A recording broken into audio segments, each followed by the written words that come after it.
Hello everybody. Welcome back for another video. Hope you're all doing well and that you're all having a fantastic day. The question of the day is, how high do you think Bitcoin is going to go during this bull run? And without any further ado, let's jump right into it. As you might have imagined, the inspiration came from somewhere. It's been almost like a month or two now. The optimism is heavily in the air. I have a lot of friends I have one friend in particular. Hello, I doubt he's listening, but hello regardless. He told me his entire family has been contacting him. They've been seeing. Is it the same for everyone else? They've been seeing Bitcoin on the news basically everywhere, telling them about the halving or about the prices going up or where things are going to go. There's a lot of analysts apparently on like normal news channels and people talking about it, and a lot of really weird anticipation. So it's just weird to hear that friends who took a while to get into the market, their families, before the actual like the mega bull run has even begun, already getting into the market. So it makes me wonder exactly how this cycle is going to be. Once again, Michael van de Puppe is in the news talking about where he thinks the cryptocurrency market is about to go. For those of you who missed it, we are officially less than, I think, 8 weeks away from the Bitcoin halving, and it's clearly showing a lot of people the optimism is definitely there. According to Michael, the market is currently in its institutional cycle. Unlike previously years, sounds like a TV show, that was dominated by retail traders like back in 2017 and venture capital back in 2021. Michael noted that the approval and launch of spot Bitcoin ETFs opened the doors for institutional investors to dive head on into the market. One contrasting observation he noted was that the majority of institutions that will be gaining exposure to Bitcoin will not be doing so because they love the asset class. But I think that's also quite common. I think there's so many things. I don't know. Like the last couple of days, there's so many things passing by the window, and I don't understand it. Like why all of it keeps happening every time I'm making a video. I can't really. Anyway, the point is, yeah, this happens across all asset classes. Like, don't assume that companies love or are in love with the idea of owning real estate or other stocks from other companies. You do it because you see that there's a point where you are able to make tons of money from it. There's a lot of big differences between the last cycles and this one. I'll try my best not to bore you with them. But the idea is that before it was just us. Crypto had a very different tone to it, a very different like character and approach. 2015, 16, 17 were almost like wacky years. If you were in the market back then, especially in 2017, it was very euphoric.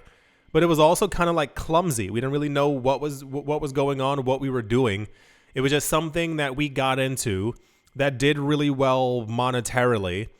And that was kind of the end of it. I don't know if that really makes a lot of sense to a lot of people. A lot of stuff is far more focused now, like more honed in as far as like what people are buying, what they're talking about, what the actual is not even trends anymore. Like Bitcoin is not a trend. It's more of like the thing that everyone's focusing on. And a lot of the expectations is that the market in 2020 was mainly, they believe, the numbers say, was mainly run by retail investors, everyday normal people, me and you, who bought into the market, kept on buying into the market. The market hit a brand new all-time high. Bitcoin hit 20,000. You know the whole story. The idea is now as to where the price is. I mean, there's so many layers to the cake. It's a bit insane at this point. It's now a question of how high can we go, not only comparative to other years, but with the amount of money that's like in the space now. So while we existed in a relatively, what's the word? The word's not assumption. like a market that there was no real like clarity or like information on. This is why the other day, I mean, it wasn't the most exciting news or important news that we had from that one company who's making like cryptocurrency price indexes. Like that goes to institutions so they have a wider scope, a larger map to be able to see exactly what's happening in the market, how it's happening in the market, where this money's going, where that money's coming from, and all these different other metrics that wouldn't normally apply to someone who doesn't actually have a business. So it's a whole different market now. When you talk about the actual accumulation that we've been seeing, don't worry, I'm not going to go over it. I'm not here to rant again. I mean, maybe later on in the video. I don't know what the other topics are. But as far as like the actual accumulation, for those of you who've missed the last couple of videos, the accumulation's heavy. It's nothing like the normal news that we get, like a whale moved $7,000 or some company bought 800, 900, 3,000 Bitcoin.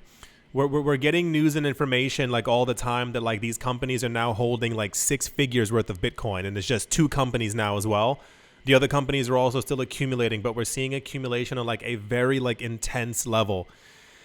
And I think if we as a market don't see that directly reflected into prices immediately, I think it kind of puts newer people and or smaller players off, because if you hear the news that something is going to hit X and it doesn't do it a day and a half later, I've noticed a lot of people like, well, it didn't go there. And it's like, yeah, but you're also not looking at the grand picture. It's kind of like when you buy real estate, you're not expecting it to hit $1 million tomorrow. It's a buy and a hold, if anything, to be passed down so that they can also then inherit the $1 million property. But the discussion constantly turns back to ETFs.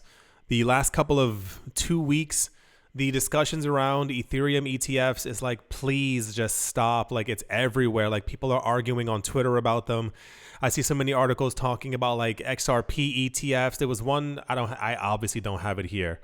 The article was something along the lines of like somebody was asking ChatGPT whether it thought XRP was going to hit $1 and get an ETF this year. And I'm like, what are you talking about? Like what's even going through your head at this point? But the Bitcoin ETFs, as we do have them, are constantly a major topic of discussion just because of the amount of money that we actually see going into them. Like it's a bit really weird. There's another article here. I think I have it in this video. I believe, yeah, I think it's here as well, where we're going to talk about exactly how much money is flowing into them. And this is why I sit here and scream or talk at the top of my lungs about the amount of accumulation and how much money is flowing through this space. And I know that some people get it, but other people, what have you, will eventually get there. But back to the actual predictions of where we're going. While we are only a couple of weeks, which is crazy to think about, does anyone else have that feeling? Like we've been talking about this halving for 2.5 years. And like it's finally almost here. And like it's kind of like, have you ever really wanted something, like really, really, really wanted something, and you talk about it all the time, you wait for it, you think about it, and now that it's like almost here, it's kind of like a weird feeling because it's like, oh, the thing I've been waiting for is finally here. This is meant to be like the gigantic kickoff. This is meant to be the it thing. This is meant to be the thing that basically propels us into the future, that makes other people jealous or anxious or realize that they should have gotten into the market, or I should have put money into this thing. Why didn't I do that a whole long time ago? The idea, if this happens, cool. We are, as the saying goes, we are good money. The predictions of a $100,000 Bitcoin before the halving are still there. There's a lot of discussion of a $70,000 Bitcoin. That is to say, passing the previous all-time high sometime in the beginning of March, which I'm seeing a lot of as well, which I guess would mathematically make sense. But people think that the run up to the halving is going to cause a lot of like volatility and insanity within the market. The discussion about gold once again is also there. He noted that their embrace, the institutions, will be because of the perceived strength of Bitcoin to serve as a hedge against inflation, just as these investors are betting on gold. He gave a narrative Okay, he said that developing countries that are battling inflation and the de-dollarization risks the U.S. economy is facing, which begs the need for other alternatives. A lot of what's happening, this is my opinion. I'm not an economist. I am not a moneyist, not a word. A lot of the de-dollarization news that's floating around, I think needs to stop. It's sending people into a really weird panic in a way that it shouldn't. The US dollar is inflating. Inflation might go back up. The United States is not at risk of losing the US dollar. If we see these other countries who are going through 14, 28, 37% inflation yearly and have been for the last 10 years and they're still using their currency, the country that makes the world reserve currency is not going to go, oh no, inflation's at 9%. We gotta dump it and then get rid of the dollar. There's so much like de-dollarization news going on. I saw something, was it a YouTube video? I don't remember where this thing was. I saw something somewhere. I could see the image in my head. And it was of a woman who was like holding a piece of silver. And it says something along the lines of like, now's the time to buy. Silver is about to explode. And it has something to do with the US dollar collapse. And I was like, stop terrorizing people with this news. Like, it's not a thing. Like, we may see over the course of the next 50 years the US dollar lose power. It's been losing strength since 1971. Everyone's pretending for some reason, even that other guy, I roll my eyes every single time. Robert Kiyosaki. He's in the news. I think that's his name. The guy who made Rich Dad Poor Dad. He's in the news every single day because he's giving any interview. He gives an interview with any company who will take him at this point. He keeps mimicking the exact same thing. He keeps talking about how gold is this and we need silver and how Bitcoin's the greatest thing in the entire world. And they ask him why. And he's like, because the US dollar is collapsing. And if you haven't watched my other channel is called Money Rules. I made a video about him and some other guy who for the last like it was the guy from Big Money, Big Break. Money Break, Big Short, the movie The Big Short, who's been telling people for the last like 14 years that the U.S. economy is going to collapse. And for those of you who don't remember, I made another video on here about him as well, like I think last October, because he made a wager with some people. It was like I think a $1.5 billion wager. That's not a fake number. It was over $1 billion. That the U.S. economy was going to collapse, that the Fed was going to buckle under itself, and that the U.S. dollar was going to disappear. And I was like, what are you inhaling that you believe that that's going to be a thing? It just doesn't make any sense. And for those of you who also missed it, he lost his wager. It's very frustrating to see this over and over and over because all it does is it just aims to scare people who don't know a lot about finance or people who are just easily scared. We live in a very weird world right now. And if you can scare someone financially in some sort of way to tell them that something is going to happen or not going to happen or this is going to implode, they have no real frame of reference. I mentioned that before when I first was really getting into finance, 2008, 9, 10, 11, somewhere around there. I remember so many things used to pop up about buying gold and silver. And I used to watch some of these videos like thinking that these people knew exactly what was going to happen, but it was all fear. It was constantly them saying the US dollar tomorrow is going to collapse. The US dollar is blah, blah, blah, blah, blah. And I was like, oh my gosh, like how do I buy this precious metal to be able to save myself from it? And then before I actually even made a purchase, I remember, I was looking back at one channel. I was looking back at their videos. In the last like 4 years had just been like doomsday predictions every single day. Every single day was a doomsday prediction about how the US dollar was coming to an end. No one would be able to whatever. We would all be using like physical gold and silver. And I was like, of course that's not going to happen. Like we all like it just. So now we have this new de-dollarization thing. A lot of people in the cryptocurrency space, I don't know what's going through your head. A lot of people in the crypto space are really into this like BRICS thing. BRICS, like the the nations who have terrible economies, who are trying to create their own currency to rival the US dollar, if you look at their GDP, I mean, it's like fragments of fragments of fragments. Like they've changed currencies and gone through terrible inflation for so long and have just, I mean, horrendous economic policies. But for some reason, it's becoming a thing because I think it lightly plays into the narrative of why Bitcoin will win. And it's like, no, Bitcoin is going to do just fine. We don't need these like crumbling nations to create a crumbling currency to try and like fight the US dollar in the street and then Bitcoin comes out the victor. That's not how any of this is actually going to play out. It's very, very weird.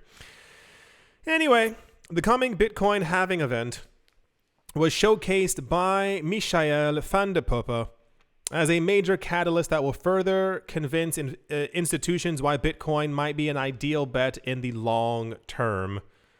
Unlike the US dollar, which he says can be easily printed, Bitcoin has a fixed supply, which, when matched with the growing demand, might fuel a mega surge in the price of the asset. We're so close. We're on the precipice of where all of this is supposed to be going. A lot of people, of course, are paying like very close attention to the price. We have slightly recovered from a lot of the grayscale nonsense. I saw a couple of people, and shame on you as well. I saw a couple of people and a couple of other websites trying to post articles to try and like almost re-scare people, to tell them that Bitcoin's price was going to plummet once again to 35,000. I think it was because like in recenter news, I think FTX is looking to continue to try and sell some of their like crypto holdings to give back to the creditors. We had news about that weeks ago, but now they're trying to get like allowance to do so.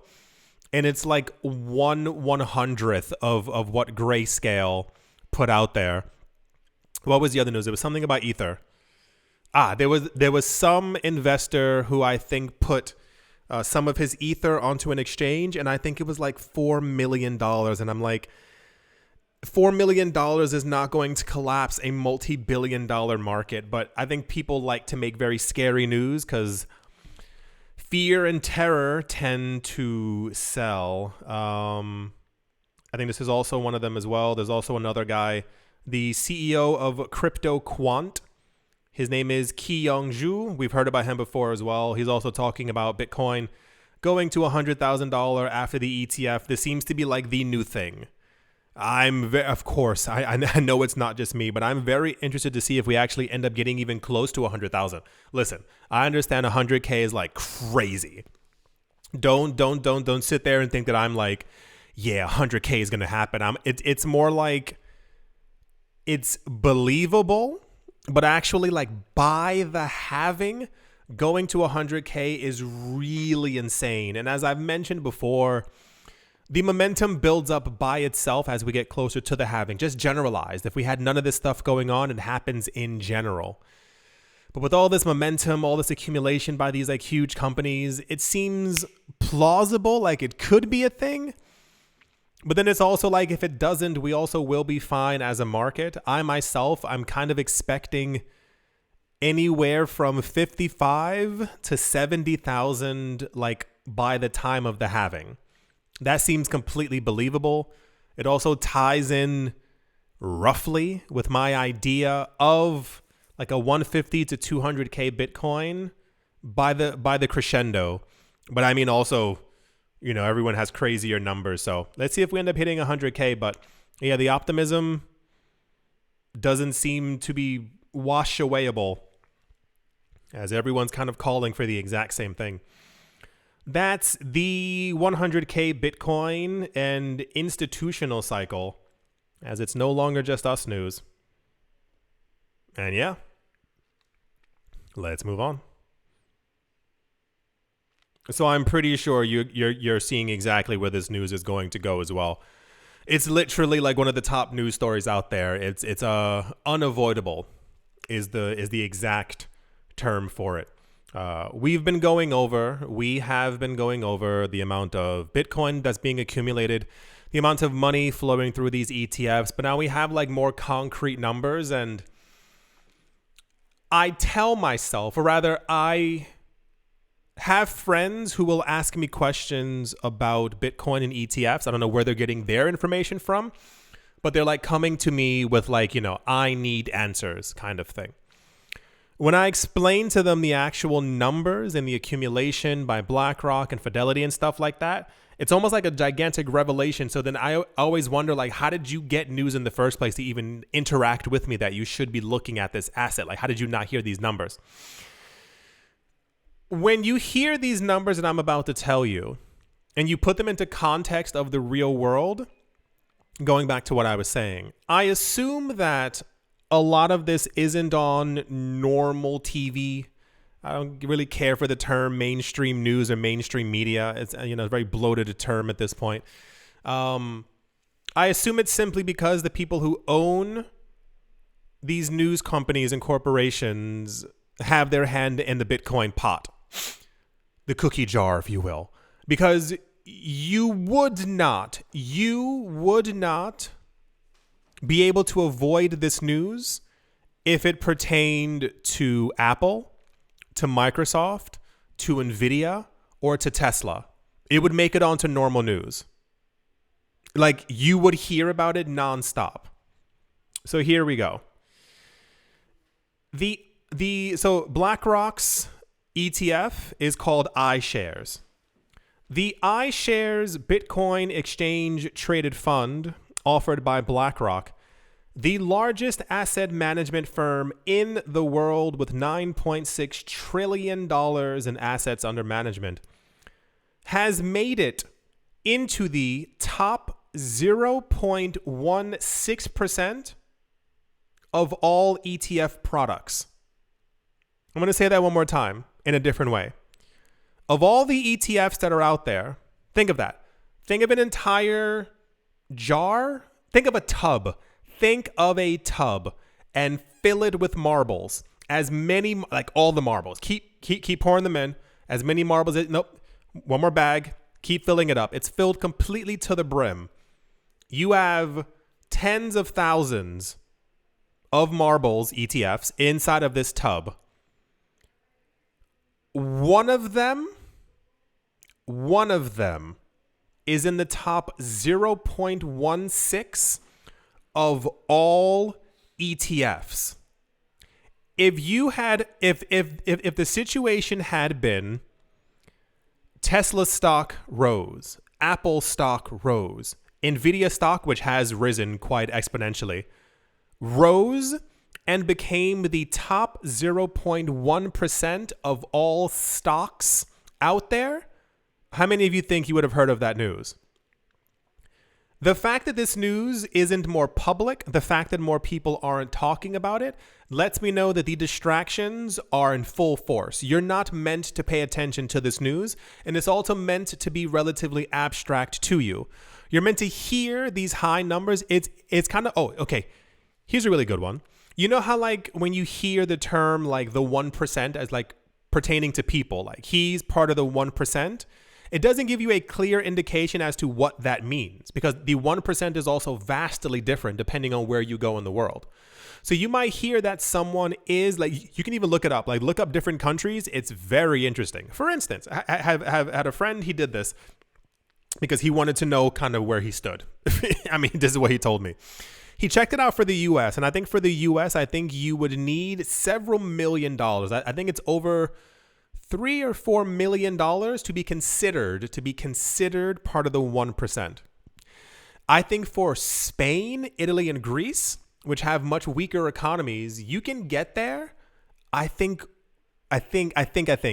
just with like several $100,000, like if you have 800,000, like, and you invest in like are getting passive income from it, you are like the 1% of people within those countries because they have a much like weaker economy comparatively.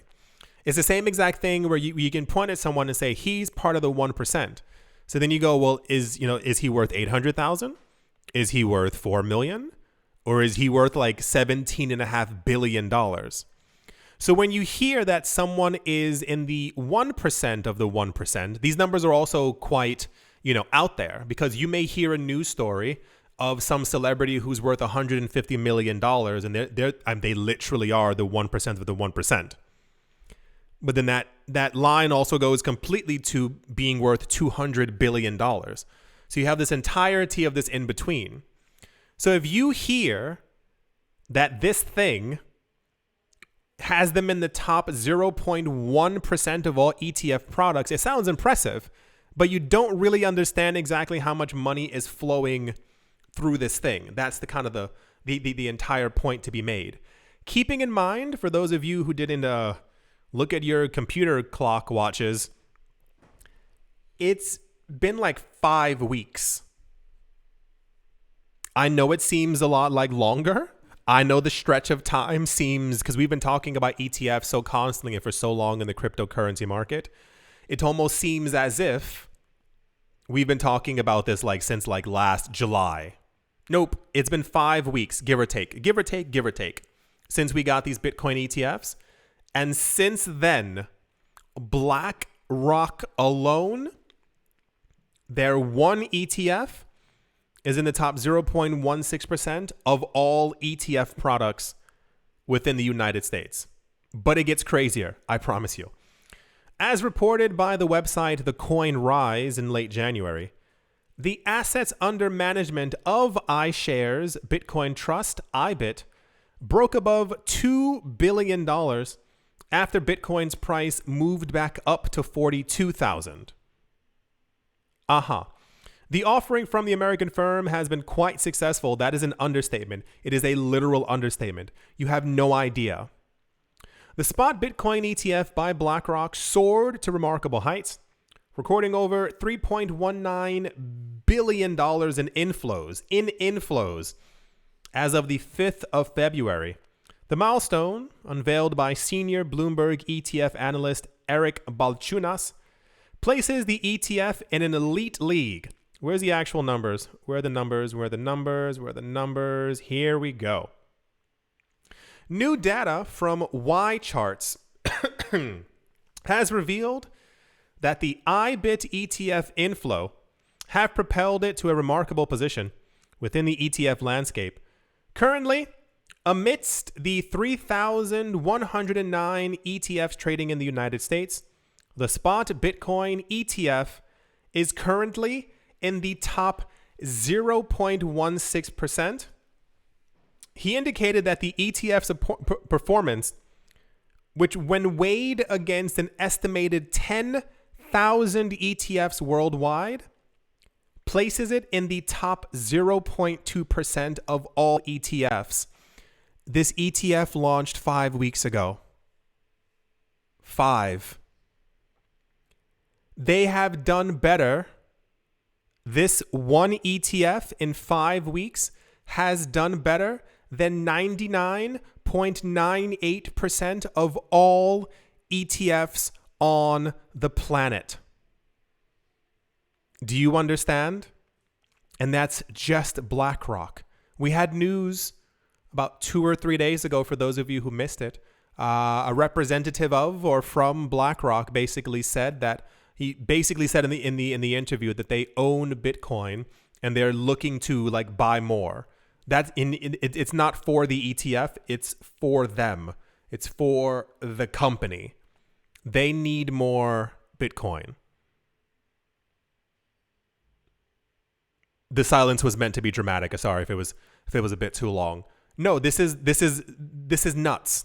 This is why I understand when you hear these people talking about a $100,000 Bitcoin before the halving or 500,000 Bitcoin sometime over the course of 2025. Because they're buying all of it. They're literally some of these ETFs. So I don't have the chart here. Like there's like an actual. I'm sure you can find it. There's like an ETF chart that shows all the ETFs out there. Like it shows like the top 100, the top 200, and it shows like the amount of money in them, the amount of inflows, the amount of all these other metrics, yada yada yada yada yada. When it shows the BlackRock Bitcoin ETF that's been around for 5 months, it kind of looks like the Bitcoin to gold chart. You know how like the gold line is like completely flat, but then you look at the Bitcoin one and it's just like pumping up the entire time. The bar graph looks insane because it just goes from the left to the right. It's just complete like gigantic line. And then you see like the ones below it and it's like 1/10 the length of it. And then they only get smaller and smaller and smaller comparative to this one. The bull run hasn't happened. Like the halving hasn't taken place. We haven't passed by the previous all-time high. These people are accumulating all this Bitcoin. As far as we've been told, it's happening OTC, it's happening over the counter. Something major is happening and something bigger is going to happen. And it's this really weird, I know I cannot be the only one who's going through this.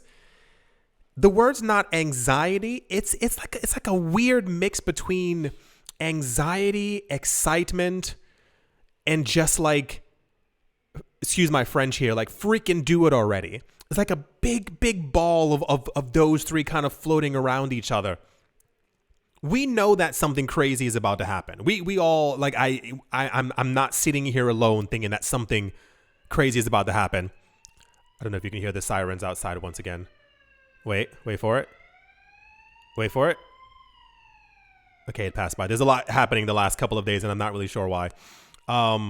Once again, I can't be the only one who's feeling all of these like emotions and things that have been going on, but like I'm at the point when I talk to my friends who are in the market and we like really like get to like the nitty gritty of like everything that's going on. We're like, what is it going to take? Like, what's the spark that's going to really get it? It has to be, this is something that I think people are going to be talking about for a very long time. How these companies managed to keep the price down for so long. How can you do it? How can you, all I can imagine is over the course of the last, like, I think 3 months, I've seen a very disgusting uptick in the amount of websites talking about like all these new altcoins. You would not believe the amount of articles that are talking about Solana in some positive light. I believe they're being paid off. There's no way. Or B, articles that are talking about that Solana is passé. It's like no one uses it anymore. You should be using this brand new coin. And it's like, Badufalix, like all these really weird coin names. And I'm like, they're doing everything that they can. There's so many websites, even a lot of websites that I used to use before, and I've stopped using them because every single article is like, Ethereum went up by 4% today. Bitcoin went up by 2%. This new coin that you've never heard of is up by 300%. Everyone's buying it. Why does Vitalik Buterin own it? It's going to take over the world. And then next week they do the same exact thing again. And it's like, of course everyone's distracted. Of course everyone's not paying attention. BlackRock made this ETF 5 weeks ago.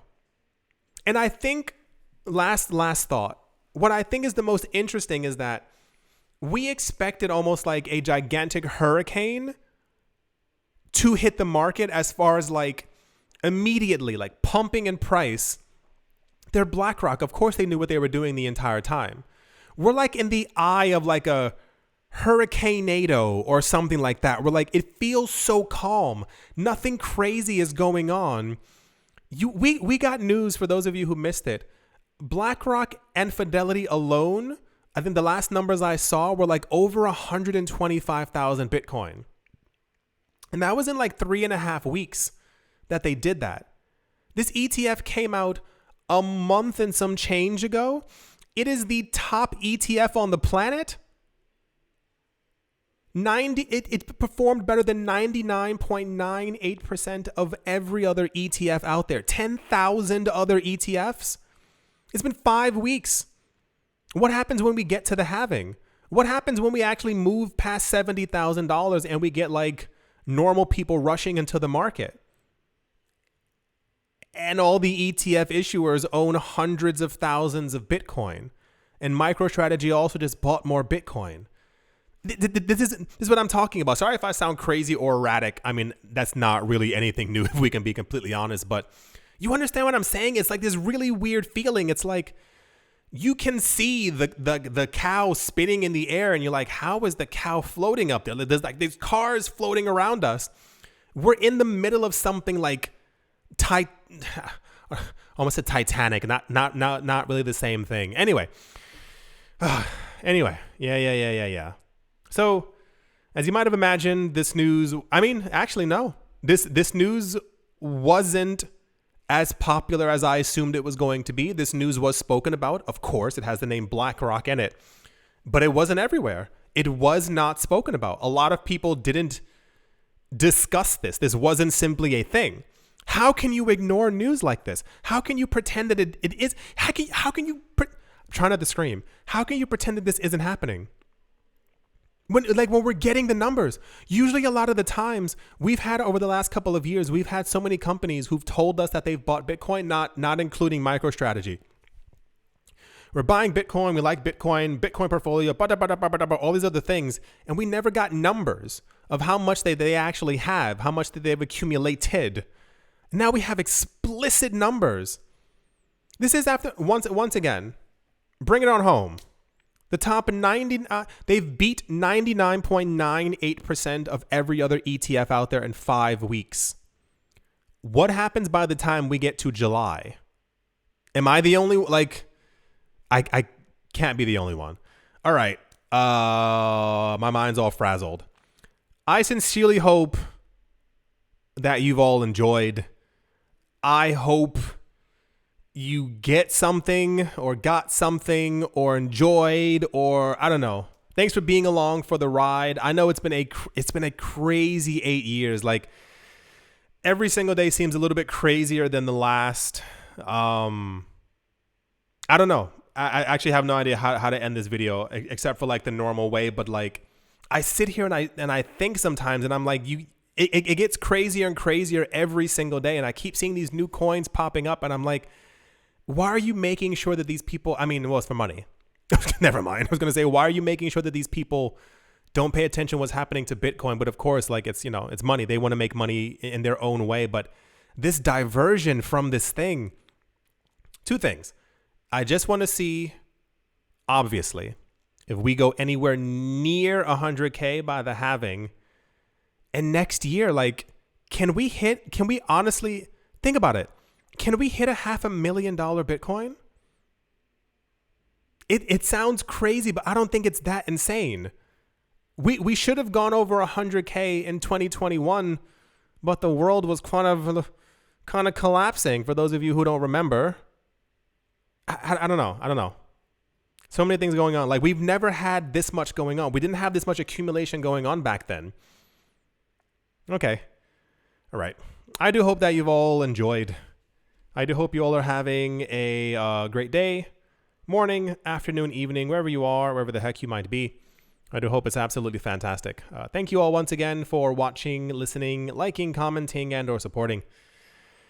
And I will most certainly be talking to you all soon. See you.